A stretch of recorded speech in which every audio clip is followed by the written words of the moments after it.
Welcome to the unit on endocrine agents for nursing pharmacology. In this unit, we're going to talk about some hormones, which are active natural chemical substances that are secreted into the bloodstream from the endocrine glands. These are chemical messengers, and they help maintain homeostasis in the body's internal environment. So although a hormone travels throughout the body via the circulation, it only affects the cells that have receptors for that specific hormone. For example, the only receptors for the thyroid stimulating hormone are located in the thyroid gland. It's important to recall that, maybe from your A&P, that hormones are not used up. They have to either be inactivated or they have to be excreted. So inactivation occurs through the use of enzymes, and excretion of the hormones is primarily via the urine. So our hormone balance is kept within a very narrow range. Too little or too much can have a profound effect. So because hormones can produce those profound effects, the secretion and release is carefully regulated through what we call negative feedback loops. For example, when the level of glucose in the body rises above the normal range, the pancreas secretes insulin. Once the level of glucose is returned to baseline, a message is sent to the pancreas to either stop or decrease the amount of insulin that is being secreted. So we use hormones in clinical practice for 4 different reasons. The first one being a replacement therapy for patients who do not secrete sufficient amounts on their own. The second reason is for effects beyond just replacement. For example, we use larger than endogenous doses of adrenal steroids for the anti-inflammatory effects, and we'll talk about that later in the lecture. And the third reason is for endocrine diagnostic testing. And the fourth reason is in cancer therapy. Hormones can be used to shrink the size of hormone-sensitive tumors. For example, breast cancers that are estrogen sensitive are treated with the opposite hormone, testosterone, in order to shrink the tumor. So looking at the thyroid gland is located on both sides of the trachea just below the larynx. It is controlled by a negative feedback loop that involves the hypothalamus and the pituitary glands. The hypothalamus secretes thyrotropin releasing hormone, or TRH. The TRH then causes the anterior pituitary to secrete thyroid stimulating hormone, or TSH. The TSH then causes the thyroid gland to secrete T3 and T4, and it is T3 and T4 that regulate body metabolism. So iodine is also required by the thyroid gland to produce hormones. High amounts of iodine are found in shellfish, but the main dietary source of iodine in the U.S. is through the use of iodized salt, and only a small intake daily is necessary to get the amount that we need. So the effects of thyroid hormones impact virtually every organ of the body. For example, it affects growth and maturation. The thyroid gland and the hormones produced is essential for normal growth. It affects the CNS.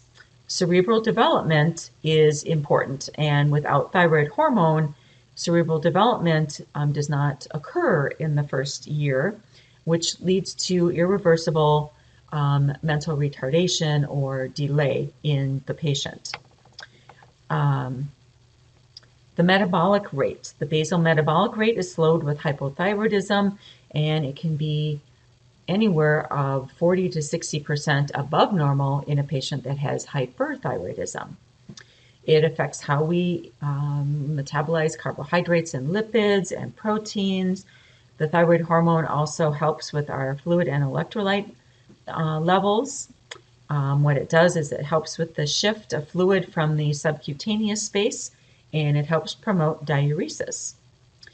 Cardiac function is also impacted by the thyroid hormones. Hyperthyroidism causes increased cardiac output and tachycardia, and hypothyroidism causes the opposite. With muscular function, hyperthyroidism causes fine muscle tremors. Hypothyroidism causes muscles to be sluggish, and you'll see that when decreased reflexes in your patient. And then the thyroid hormone also plays a part in our temperature regulation and in lactation. So So an increase in the size of the thyroid gland itself is referred to as a goiter. This can occur with both high and low levels of thyroid hormone. So goiters can compress the trachea and the esophagus, leading to difficulty swallowing, creating choking sensations, and eventually difficulty breathing. Graves' disease is the most common cause of an overactive thyroid. The thyroid gland is continually stimulated to be overactive, and thus it enlarges. And Hashimoto's disease is often associated with hypothyroidism. And Hashimoto's causes inflammation, which impairs the thyroid's ability to produce hormones. And then the pituitary gland is trying to compensate for that by stimulating the thyroid gland to produce more, which then causes your thyroid gland to enlarge. So you can see the feedback loop is pretty intricate, and again, you'll learn more about this in second semester. Because the thyroid gland is located close to the skin surface, palpation of the gland is conducted routinely to screen for enlargements or any nodules that are present.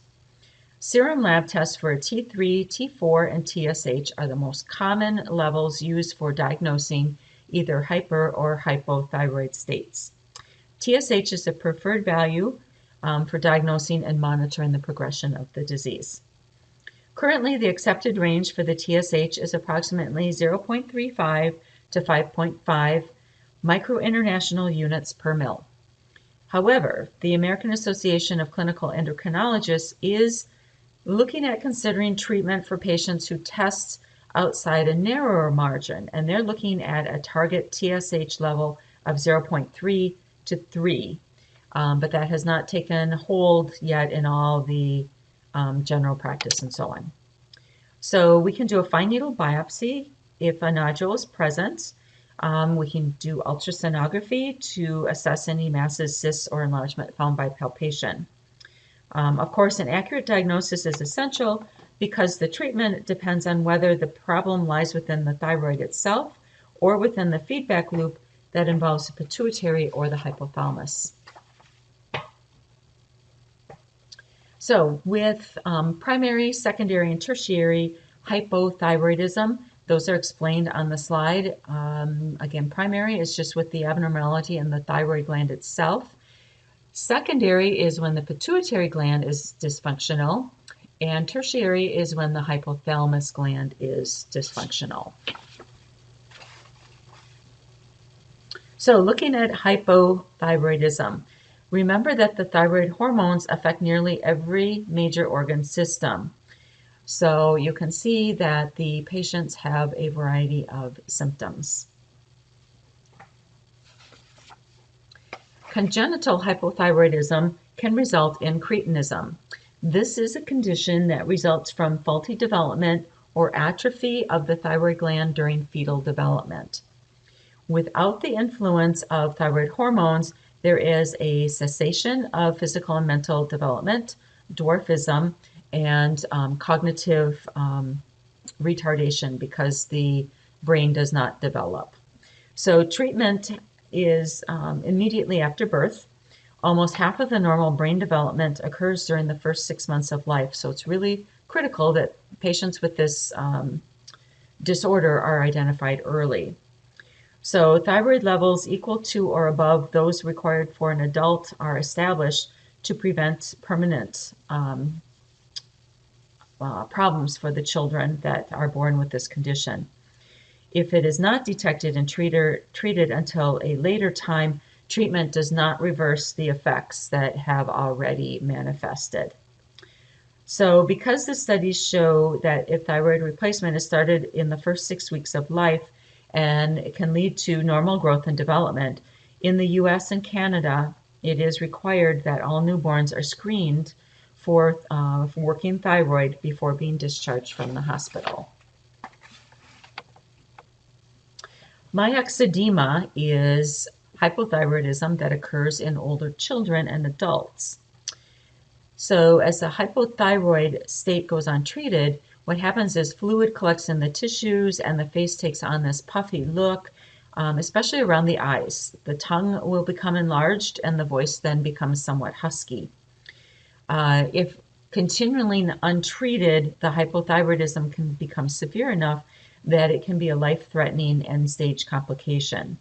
So this is a significant, severe hypothyroid state in an adult.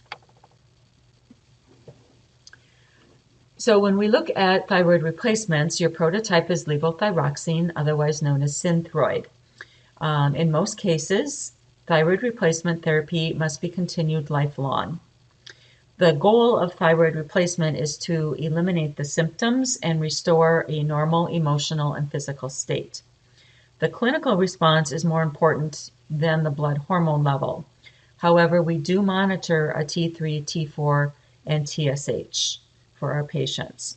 So what we're saying is that if the patient is hypothyroid and has a high TSH level, once they start on levothyroxine and they get their TSH within the normal range of 0.3 to 5.5, if the patient, let's say, is at a 4.9, and they're still feeling hypothyroid, we will actually increase their dose a little bit to keep them still within that range, but help them to feel a little bit better. So we look at both how the patient's feeling and at their labs.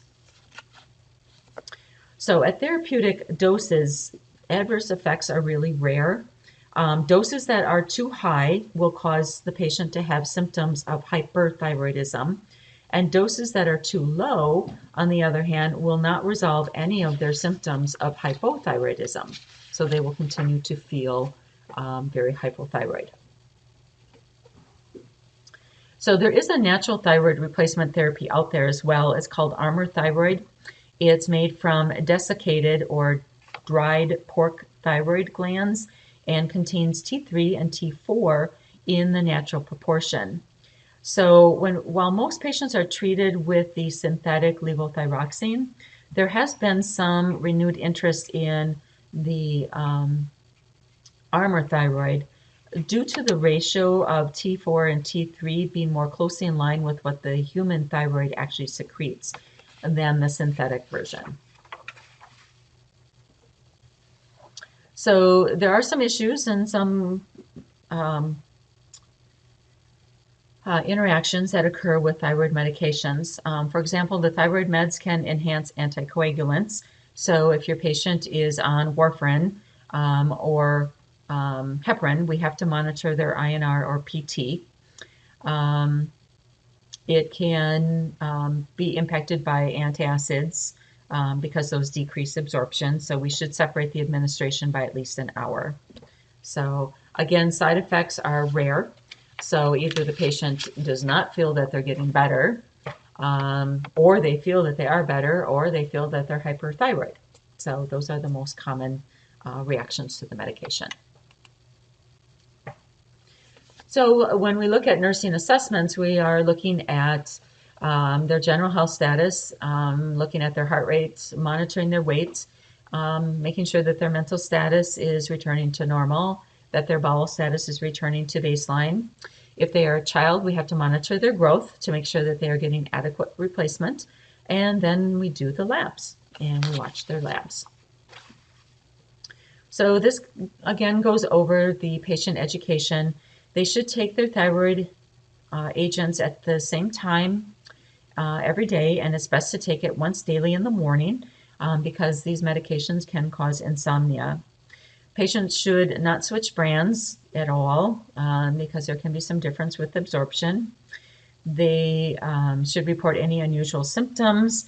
They should know that it can take several weeks for them to notice a change in how they're feeling. So, and then they should be taught the signs and symptoms of hyper and hypothyroidism. Now, on the other end of the spectrum is hyperthyroidism. And again, Graves' disease is the most common cause of hyperthyroidism. It's an autoimmune disease. It occurs typically between the ages of 20 and 40, and it's 5 times likely to occur in women than men. So there's also a familial tendency to the disorder. So very high levels of circulating thyroid can lead to thyrotoxicosis, otherwise known as a thyroid storm. So this can be exhibited by a very high body temperature, which can be as high as 105 to 106 degrees Fahrenheit. Aspirin should not be used to bring down the fever because it displaces the thyroid hormone from the protein binding sites, which increases the free thyroid and it worsens the storm. So thyroid storm is a medical emergency. So if a patient is hyperthyroid, they need to be taught to watch for these symptoms. And in general, the symptoms of hyperthyroidism is basically the opposite of hypothyroid. Now, hyperthyroidism, there are three approaches to that. One is surgery. We either remove all or part of the thyroid gland. Another treatment is the radioactive iodine. And remember that iodine is taken up by the thyroid gland. When taken by mouth, the radioactive iodine is absorbed by the thyroid and it causes the gland to shrink and the symptoms to subside. But it can take 3 to 6 months for this to happen. And then there are antithyroid agents. One is called PTU, and again, this too prevents the thyroid from making too much thyroid hormones and can take 6 to 12 weeks to work. So most patients opt for surgery. This is just a summary chart showing what happens with hyperthyroidism and hypothyroidism, just so that you can compare the two. So moving on to diabetes. It is estimated that nearly 21 million people in the US have diabetes, with over 6 million of those who are unaware and undiagnosed. Because nurses frequently take care of patients with diabetes, it's imperative that we understand the disease, the treatment, and possible complications. So diabetes is a disease that involves your pancreas. So of all of the molecules available, your body prefers glucose as the primary energy source. The brain itself relies almost exclusively on glucose. So the primary role of the pancreas then is to regulate the body's fuel supply. So following a meal, glucose is rapidly absorbed from the GI tract and your blood glucose level rise. Some of the glucose taken up by the cells is used for immediate energy, but about 2/3 of it is stored in the liver as glycogen. So insulin then acts to decrease your blood glucose. After meals, the pancreas recognizes that your blood sugar is rising and it automatically releases the insulin. Without the insulin, glucose is unable to enter the cells of the body and be used for energy. So it may be helpful to think of insulin as a gatekeeper. When insulin is present, it swings open the gate and the glucose then can enter the cells. Glucagon, on the other hand, is used to increase blood sugar. So in between meals or during periods of fasting, the alpha cells, which sense that the blood sugar is dropping, release the glucagon, which tells the liver to release the stored glucose and then keeps the blood sugar at a narrow range. When we look at the types of diabetes, we have type 1 diabetes, which results from the destruction of the beta cells in the pancreas. Thus, very little or no insulin is secreted. Why this happens, we're not completely sure, but it is thought to be because either of autoimmune, genetic, or environmental factors, or a combination of all three. So patients with type 1 diabetes must receive insulin therapy to survive. About 5 to 10% of all diabetics have type 1. So type 2 diabetes is obviously the more common type, with about 90% of all diabetics being type 2. This type of diabetes is due to insulin resistance, which means that the cells become unresponsive to insulin. So essentially, the body is producing enough insulin, but the target cells don't recognize it. So as the cells become more resistant to the insulin, the blood glucose goes up. So the pancreas then responds by secreting more insulin, and you get this vicious cycle. So these patients are often successfully treated with oral medication. However, about 1/3 of type 2 patients eventually end up requiring some form of insulin in addition to the oral medication for good control.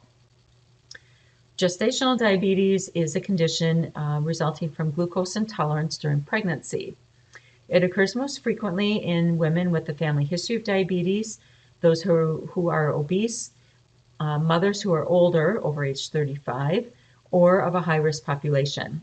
So typically we control this by diet and the use of insulin. Patients who are pregnant cannot use the oral medication, mostly because they've not been tested adequately in pregnancy.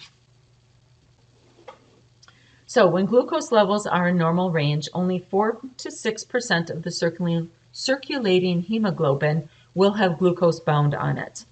So once the glucose binds to hemoglobin, it remains bound for the life of the red blood cell. And that is approximately 120 days. So the hemoglobin A1C measures the amount of glucose bound to the red blood cells. So an elevated hemoglobin A1C really gives us the diabetic look back of the previous 8 to 12 weeks. So remember that what can cause blood sugar to go too low is either too much insulin, not enough food, or too much physical activity. What can cause the blood sugar to go up is too little insulin, insulin resistance, infection, physiologic stress, too much food, or too little exercise. So remember that type 1 diabetics require insulin to survive because their beta cells in the pancreas either make very little or no insulin at all. So insulin can also be required for type 2 diabetics who are unable to control their blood sugar with diet, exercise, and oral meds. So when administering insulin, the principle to remember is that the right amount of insulin must be available to the cells when the glucose is present in the blood. So there are many types of insulin that are available, and they differ in their time of onset, their peak effect, and the duration of action. Historically, we used to get insulin from beef or pork pancreas. Beef insulin differs from human insulin only by 2 amino acids, and pork is different by only 1. However, we now have synthetic insulin, which is identical to human insulin. So to make insulin last longer, we can add protamine molecules, zinc molecules, or extended release zinc molecules to the solution. So the vast majority of insulin is U100, meaning that 1 ml of fluid contains 100 units of insulin, and to administer that, we use U100 syringes. There is also a U500 strength of insulin, but this is obtained directly from the manufacturer and is for those patients who need more than 200 units of insulin per day. If we have a U500 strength of insulin, a U500 syringe is also necessary or required. This is just a graph showing some examples of the different insulins that we're going to talk about with their onset of action and their duration. So I'll talk more about sliding scale insulin in class. Note that sliding scale uses regular insulin only. It can be used alone or it can be used in conjunction with the usual dose. We also can use carb correction, and that can also be on a sliding scale. So be sure to be reading your orders carefully when it comes to insulin. So as I mentioned, typically we have only had to deal with U100 and U500 concentrations of insulin. That's rapidly changing. So there are some new insulins that have been introduced to the market in the last couple of years. The Humalog U200 Quick Pen holds twice as many units of insulin, 600 units versus 300 units of the U100 formulation. This gives the patients a pen that lasts longer, which facilitates fewer pen changes every month. It helps patients who require highly daily doses of insulin and can also be more cost effective. Note that although Toujeo and Lantus are both the insulin glargine, They are not interchangeable. Toujeo is not bioequivalent to Lantus, so a dose adjustment is needed when patients are switched from Lantus to Toujeo or vice versa. So with all of this, as a nurse, you will have to understand the importance of checking the concentration and not just the type of insulin and the number of units to be given. Insulin remains one of the most error-prone medications that we give. So this just shows an example of Tresiba, the 100 and 200 units per mil. So with U200, we only need half the volume of insulin as we would have needed with the U100. So then the U200 pen provides about twice as many units of insulin as the U100. So what this boils down to is that a patient who needs 20 units of a U100 insulin will now need 10 units of a U200 insulin because the U200 is more concentrated. So the mechanical clicking and the delivery mechanism of both pens is the same.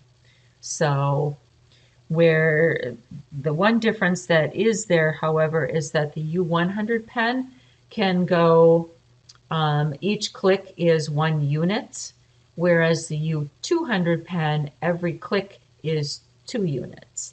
So again, make sure you know what pen you're using. So prior to any insulin administration, make sure you complete your nursing assessments. Hypoglycemia is a problem if anti-diabetic agents are given and the patient does not eat. If a patient is NPO or nothing by mouth for a test or procedure, be sure to consult with the physician to clarify orders for anti-diabetic drug therapy if you do not have clear orders. This is just a patient teaching sheet that shows symptoms of hypoglycemia, and then there's one for hyperglycemia as well. So rapid-acting insulin. This is your Lispro Humalog or Aspart Novolog. Again, note it's given sub-Q. The onset of action is 15 minutes. It peaks in 30 to 90 minutes. And again, we give it 10 to 15 minutes before a meal to cover the glucose elevation that will occur from eating. So this type of insulin is often used with a longer-acting insulin. So your short-acting insulin is your regular. It is also most often used in combination with an intermediate or long-acting insulin to achieve 24-hour glucose control. Regular insulin is also used for sliding scale or carb correction, and it is the only insulin that can be given IV. Intermediate. NPH has an intermediate coverage, so it can be used to provide a basal level of insulin coverage for between meals and at night. It's usually administered in the morning, but a second smaller dose before the evening meal or bedtime snack may also be given. Again, onset of action is 1 to 2 hours, peak is 4 to 12. This is your cloudy insulin, so you do need to roll it like you were taught in skills to resuspend it. Your long-acting insulin, Glargine or Lantus, is unique in that it has no peak. So the onset of action is 1 to 2 hours, but it does not have a peak. This absolutely cannot be mixed with any other insulin.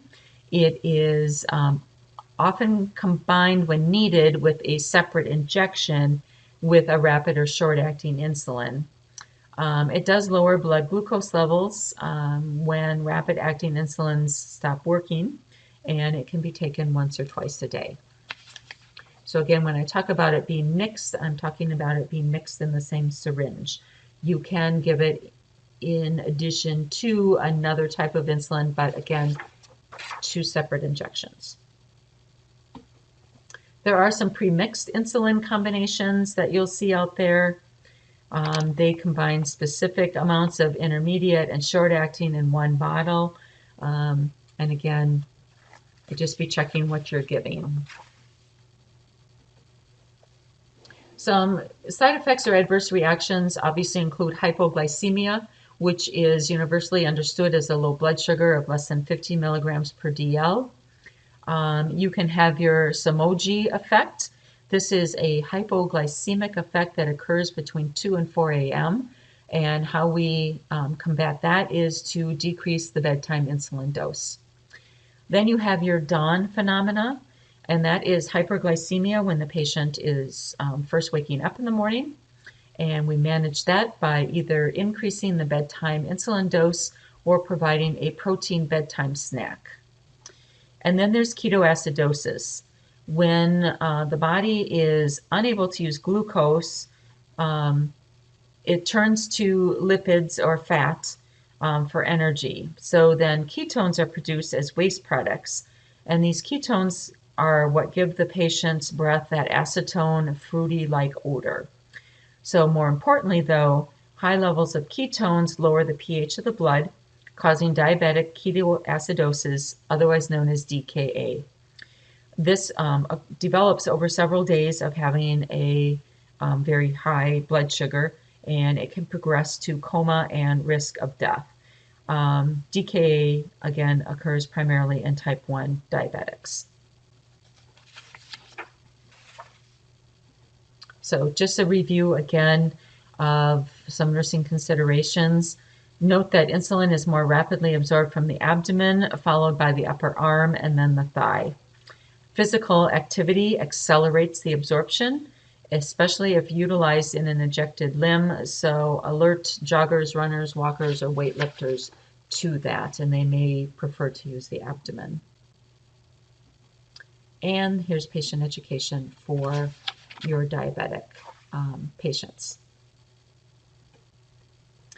So there are actually 7 primary subclasses of anti-diabetic drugs used to treat type 2 diabetes, and these are oral anti-diabetic agents. We will be covering the 2 most commonly used ones, including sulfonylureas and biguanides. Treatment for type 2 diabetes include lifestyle modifications, such as diet, exercise, and weight loss. Oral anti-diabetic agents may not be effective unless the patient also makes those behavioral or lifestyle changes. Therapy of type 2 diabetes is generally started with one agent. If the patient does not gain control of their blood sugar, we'll add a second agent, and failure to achieve control with 2 agents indicates the need for insulin. So sulfonylureas were the first oral anti-diabetic class that was available. The primary side effect of the sulfonylureas is hypoglycemia, which is usually caused by taking too much medication or not eating enough food. So if patients are allergic to sulfa medications, they should not use sulfonylureas because they are chemically similar. First generation sulfonylureas are typically less potent, so they require larger doses, they have a shorter duration of action, and require more frequent doses. So, and they're also more likely to cause hypoglycemia, which can be severe. So second generation is typically preferred because it's once a day dosing, and it's given 30 minutes before the first meal of the day. Biguanides. There's only one biguanide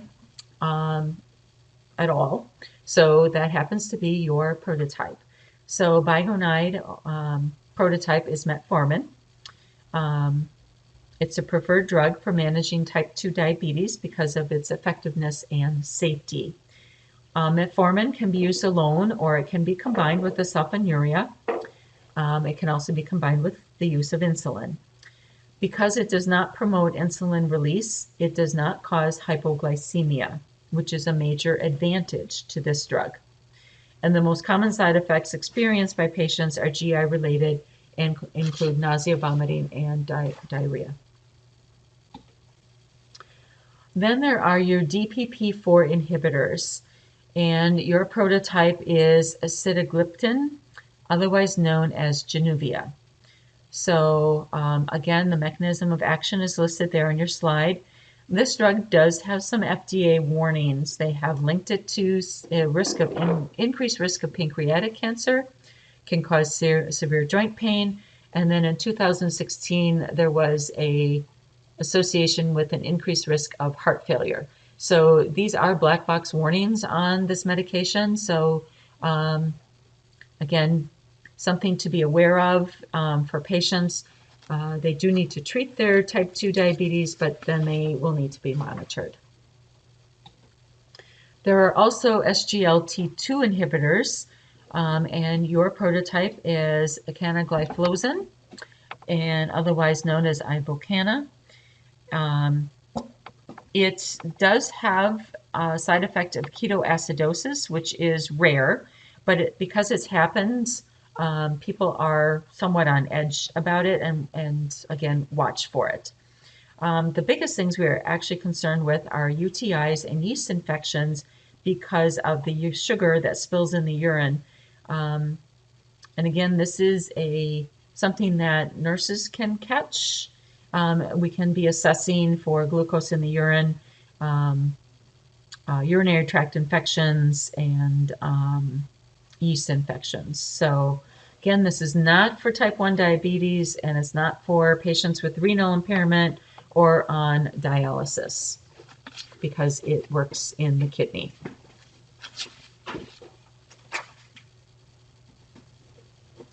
On to the next classification of drugs, which is the glucocorticoids. So these are secreted from your adrenal glands, which are located on the top of each kidney. Each of the two adrenal glands only weigh 0.2 of an ounce, so they aren't very big. They consist of an adrenal medulla and an adrenal cortex. The medulla primarily secretes epinephrine and is stimulated by your SNS, and the adrenal cortex, on the other hand, is what's responsible for secreting the corticosteroids. So there are more than 30 different glucocorticoids that can be secreted from the adrenal glands. These glucocorticoids affect the metabolism of your cells and also prepare the body for long-term stress. And you'll learn more about this system as well in second semester. So we have more than 20 glucocorticoids available as medications, and the choice of the particular drug is dependent on what the underlying disease is to be treated. So some of the glucocorticoids are used for replacement, such as replacement for Addison's disease. And as with other replacement therapies, patient usually must take these for the remainder of their lifetime. Again, the goal of replacement therapy is to achieve the same level of hormone in the blood that would have been present if the adrenal gland was functioning properly. Other glucocorticoids, such as prednisone, are commonly used for their ability to depress the immune response and inhibit inflammation.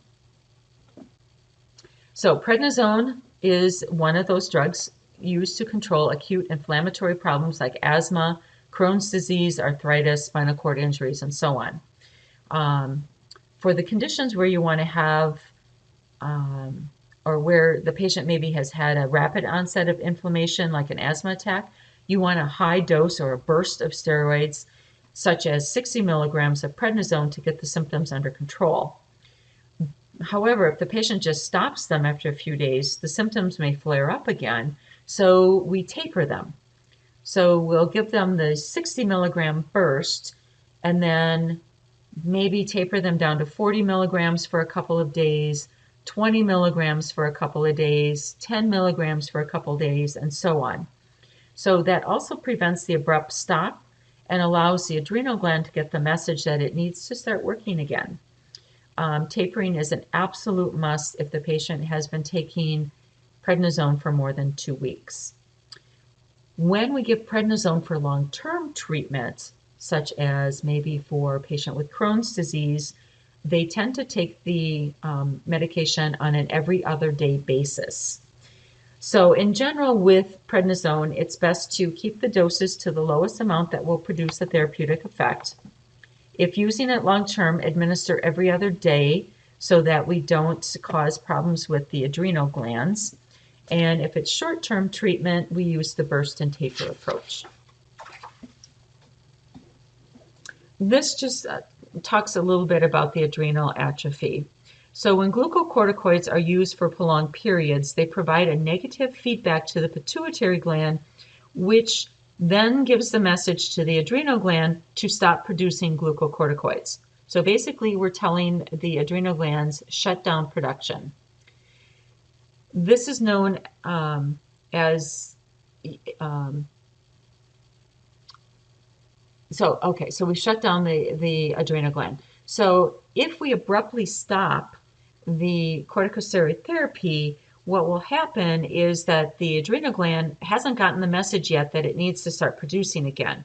So it goes into adrenal atrophy or insufficiency, and that can actually become a medical emergency that has to be treated with IV hydrocortisone in order to get the corticosteroid level up again.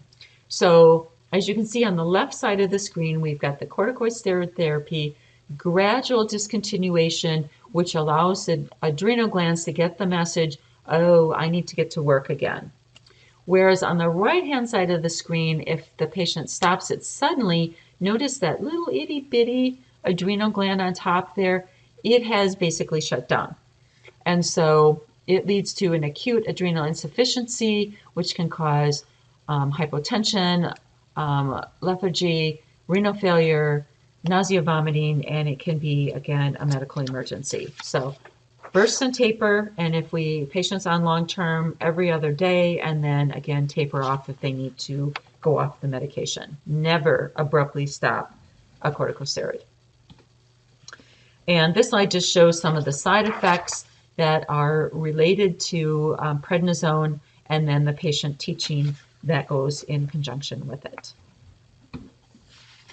And I believe the last topic to cover is the biphosphonates.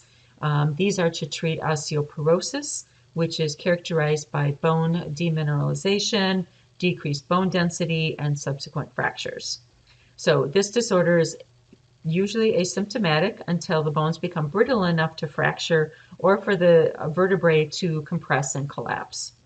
So women are 4 times as likely as men to develop osteoporosis, and the most common risk factor is the onset of menopause. This is due to the decrease in the estrogen secretion. Over half of the women over age 50 in the US have osteoporosis, which places them at risk for bone fracture. The most serious fracture site is the hip.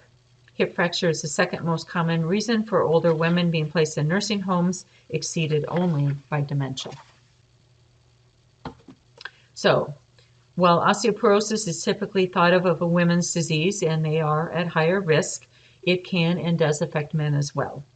After age 70, men and women lose bone mass at the same rate. Women just have a 20-year, roughly, head start on that. So to prevent osteoporosis, the body must obtain sufficient calcium through proper nutrition. Unfortunately, only 30 to 50% of dietary calcium is absorbed. So then if the body does not have an adequate supply, it's going to start pulling calcium from the bones, which leads to osteoporosis. So you will see many patients on calcium supplements with vitamin D. So the requirement to prevent osteoporosis is 1,200 milligrams of calcium per day, along with 400 international units of vitamin D. So the vitamin D helps increase the absorption of the calcium. Taking the supplement with a meal will increase absorption even further. So weight-bearing exercises are important because those strengthen the bones, increases muscle strength, and improves balance, which are all important as we age. And the most common classification of drugs used to treat osteoporosis are the biphosphonates. And your prototype is alendronate, otherwise known as Fosamax. So alendronate or Fosamax can be taken either once a week or once a month. There are both formulas available. The once a month formula is definitely more convenient for the patient if they can remember to take it once a month. The problem with the once a month is that it does require a higher dose, which can cause some more GI side effects for some people. So what happens are These drugs suppress osteoclast activity. So remember from A&P that bone is a living material. It's constantly being broken down and rebuilt. What these medications do is decrease the breaking down and lead to increased bone mass density and hopefully reduce the risk of fracture by about 50%. So the beneficial effects of biphosphonates increase rapidly during the first year of therapy and then plateau after 2 to 3 years. The recommendation currently is that patients take a biphosphonate for 5 years and then go off of it, because taking it beyond 5 years has actually been associated with other issues, believe it or not, fractures of the long bone, of the thigh bone. So take your Fosamax for 5 years and then stop taking it. And again, patients still need to have adequate calcium and vitamin D intake. Some other issues, the most common side effects with this classification are GI related. These medications have to be taken on a completely empty stomach with 8 ounces of plain water. No coffee, no juice, nothing else, plain water. You will see these ordered on your MAR for 6 or 6:30 a.m. administration time. You cannot give any other medications with the biphosphonate, can only be given with water, and then the patient needs to be sitting up for 30 to 60 minutes after taking the Fosamax. They cannot lay back down and go to sleep. They have to be in an upright position. The other unusual side effect is osteonecrosis of the jaw. We're not really sure why this happens, but the biphosphonate has to be discontinued if those symptoms occur. And that is the end of the course material. And with that, you have completed nursing pharmacology.